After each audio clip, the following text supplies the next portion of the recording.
like Christmas, after Christmas. Oh, I think I know what this is. Oh yeah, I know what this is. You don't know what this is, but I know what this is. Oh, you might know now. You see that.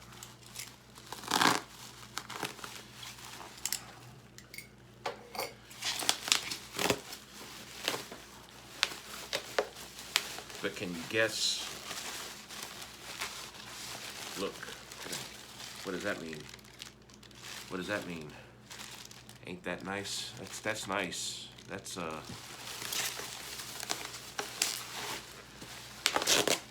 man, this is not an IBM Model M.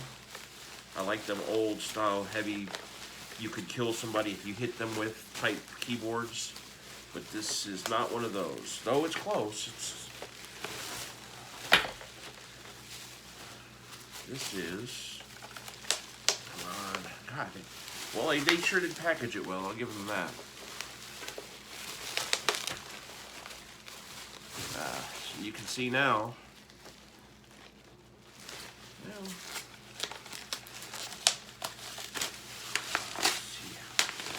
oh, well, it isn't completely new looking.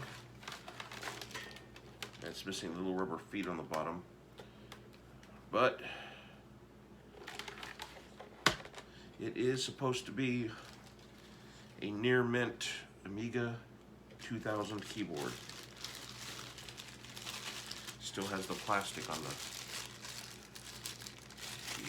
cord. So, yeah, nice. Now, about that keyboard I bought,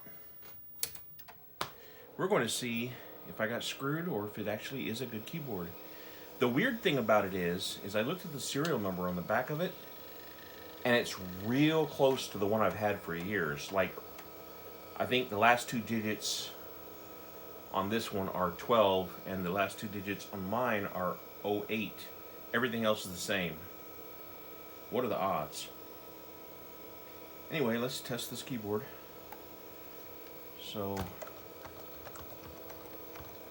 it does not have the rubber feet on the bottom, so I have had to order some off of Amazon, but that's not really a big deal. Other than that, it looks great.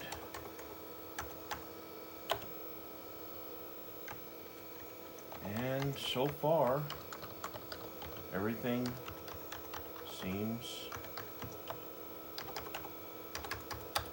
to work. Nice. It doesn't have them two weird keys like the A1200 has, but that's fine. I prefer the full enter key anyway, so. And that weird key over next to Z, I never really did see the point in that anyway, so. Alright, guess I didn't get screwed after all.